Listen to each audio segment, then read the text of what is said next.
Assalamualaikum warahmatullahi wabarakatuh. Halo anak-anak sekalian, jumpa lagi dalam materi IPS kelas 7. Apa kabar kalian pada hari ini? Semoga kalian dalam keadaan sehat. Materi kita minggu kemarin mengenai tindakan, motif, dan prinsip ekonomi. Nah, hari ini kita lanjutkan materinya mengenai kegiatan ekonomi. Jangan lupa like dan subscribe channel ibu ya.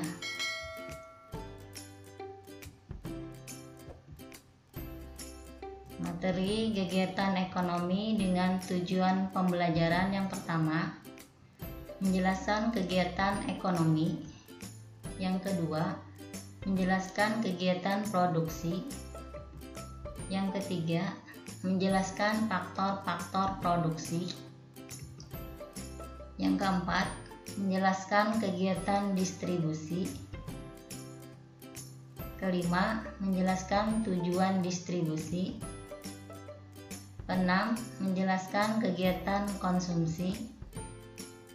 7, mendeskripsikan pelaku kegiatan konsumsi. Kita masuki yang pertama, kegiatan ekonomi. Nah, di sini ada contoh produksi. Petani sedang memanen hasil padi. Contoh 2, pedagang beras sedang menyalurkan beras kepada konsumen.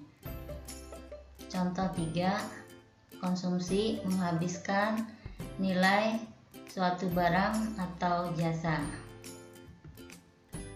Nah, kegiatan ekonomi adalah kegiatan manusia dalam memenuhi kebutuhan.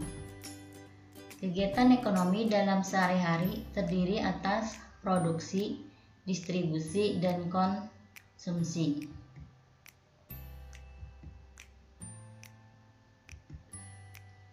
Produksi adalah kegiatan menghasilkan barang atau jasa, atau kegiatan menambah nilai guna barang atau jasa. Orang atau lembaga yang menghasilkan barang atau jasa disebut produsen. Nah, di sini ada contoh ibu sedang memasak. Petani sedang mengolah lahan pertanian. Nelayan sedang menangkap ikan. Nah, ini adalah contoh kegiatan menghasilkan barang atau jasa. Nah, contoh lain, sini ada orang sedang memahat, penjahit sedang menjahit pakaian. Nah, ini adalah contoh menambah nilai guna barang atau jasa. Jadi kesimpulannya bahwa nilai guna suatu barang akan bertambah bila barang tersebut diolah lagi dan menghasilkan barang lain. Setiap barang memiliki nilai guna utilitas yang berbeda. Perbedaan nilai guna barang atau jasa terbagi menjadi 4. Yang pertama, nilai guna bentuk from utility. 2, nilai guna tempat place utility. 3, nilai guna waktu time utility. 4, nilai guna kepemilikan ownership utility.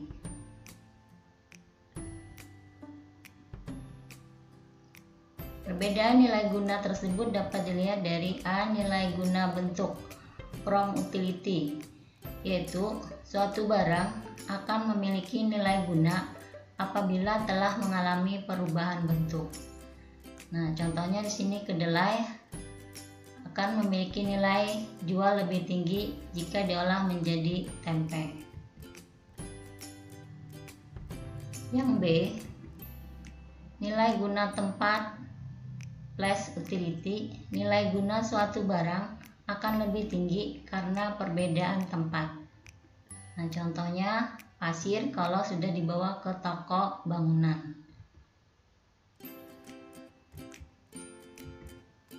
Yang C, nilai guna waktu, time utility. Nilai guna suatu barang akan bertambah kalau barang tersebut digunakan pada saat yang tepat. Nah, contohnya jaket kalau dipakai pada saat dingin, kemudian payung dipakai pada saat hujan. Yang D, nilai guna kepemilikan, ownership utility. Nilai guna barang akan bertambah apabila barang tersebut telah berpindah kepemilikannya. Nah, contoh sepatu apabila sudah dibeli dan dipakai. Contoh lain, juru masak untuk pemilik restoran. Produksi memerlukan faktor-faktor produksi. Nah, faktor-faktor produksi yang pertama, faktor produksi alam. Yang kedua, faktor produksi tenaga kerja. Yang ketiga, faktor produksi modal. Yang keempat, faktor produksi kewirausahaan. Faktor produksi alam dan faktor produksi tenaga kerja disebut faktor produksi asli, karena dengan kedua faktor produksi tersebut sudah dapat menghasilkan barang. Faktor produksi modal dan faktor produksi kewirausahaan ini disebut faktor produksi turunan. Nah, dari keempat faktor tersebut dapat menentukan berhasil tidaknya proses produksi. Nah, kita masuki yang pertama, faktor produksi alam. Adalah faktor produksi yang disediakan oleh alam sebagai bahan mentah atau bahan baku produksi. Nah, contohnya di sini hutan. Hutan dapat menghasilkan bahan mentah berupa kayu. Yang kedua, tanah. Manusia dapat menggunakan sebagai lahan pertanian, pabrik, perkebunan, dan tempat usaha. Barang tambang, contohnya emas, minyak bumi, batu bara. Air dapat digunakan untuk pengairan atau bahan baku lainnya. Yang kedua, faktor produksi tenaga kerja. Tenaga kerja adalah sumber daya manusia yang dapat digunakan kemampuannya untuk proses produksi. Nah, yang pertama, tenaga kerja terdidik adalah tenaga kerja yang menempuh pendidikan formal. Contohnya dokter, guru, konsultan. Tenaga kerja yang kedua, tenaga kerja terlatih adalah tenaga kerja yang memiliki keterampilan yang terlatih. Nah, contohnya montir sedang memperbaiki sepeda motor, tukang jahit sedang menjahit pakaian, kemudian supir sedang mengendarai mobil. Yang ketiga, tenaga kerja tidak terdidik dan tidak terlatih adalah tenaga kerja yang tidak punya keterampilan. Contohnya tukang sapu, kuli bangunan, tukang becak.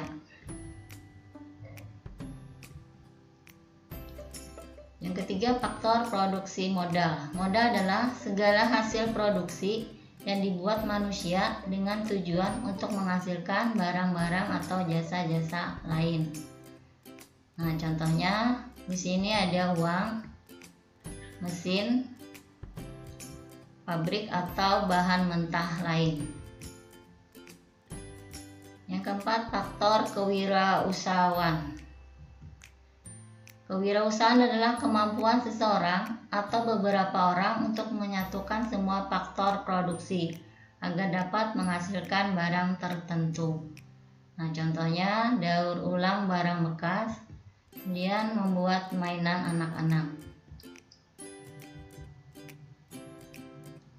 Kita lanjutkan, faktor produksi Yang kedua yaitu kegiatan distribusi.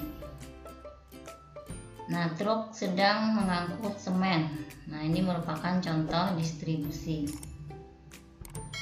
Nah, kemudian ada lagi proses penyaluran barang. Nah, jadi kegiatan distribusi adalah kegiatan untuk menyalurkan barang atau jasa dari produsen kepada konsumen. Orang atau lembaga yang melakukan kegiatan distribusi disebut distributor. Tujuan distribusi yang pertama, menyalurkan barang dari produsen kepada konsumen. Yang kedua, agar hasil produksi lebih berguna bagi masyarakat. Yang C, kebutuhan masyarakat akan barang dan jasa agar kontinuitas produksi terjamin. Sistem distribusi adalah cara yang digunakan untuk menyalurkan barang dari produsen ke konsumen. Sistem distribusi terbagi tiga, yaitu yang A, distribusi langsung, adalah distribusi barang atau jasa tanpa melalui perantara, sehingga penyaluran langsung dari produsen kepada konsumen. Nah, contohnya di sini adalah penjual bakso, sate, dan lainnya. Yang B, distribusi semi langsung, adalah sistem distribusi dari produsen kepada konsumen melalui pedagang perantara yang merupakan bagian dari produsen. Nah, contohnya dealer kendaraan sepeda motor. Yang C, distribusi tidak langsung, adalah sistem distribusi dari produsen kepada konsumen melalui agen, grosir, pedagang kecil yang bertindak sebagai pedagang perantara.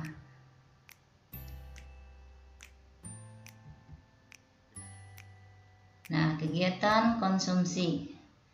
Konsumsi adalah kegiatan memakai, menggunakan, atau menghabiskan kegunaan setiap barang, baik secara berangsur-angsur maupun sekaligus habis.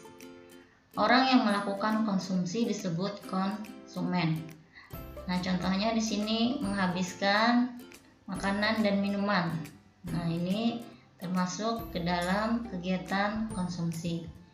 Nah, contoh lain yang berangsur-angsur habis. Nah, tas, alat tulis, kemudian ada lagi pakaian seragam.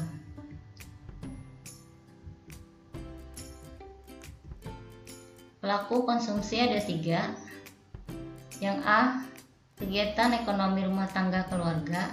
Yang B, kegiatan ekonomi rumah tangga perusahaan. Yang C, kegiatan ekonomi negara. Yang A, kegiatan rumah tangga keluarga. Setiap anggota keluarga mempunyai kebutuhan yang berbeda, baik dari jumlah maupun ragamnya. Nah, ada faktor-faktor yang mempengaruhi konsumsi. Nah, yang pertama adalah pendapatan. Yang kedua, jumlah anggota keluarga. Yang ketiga, gaya hidup. Nah, yang keempat, lingkungan tempat tinggal. Dan kelima adalah tingkat pendidikan.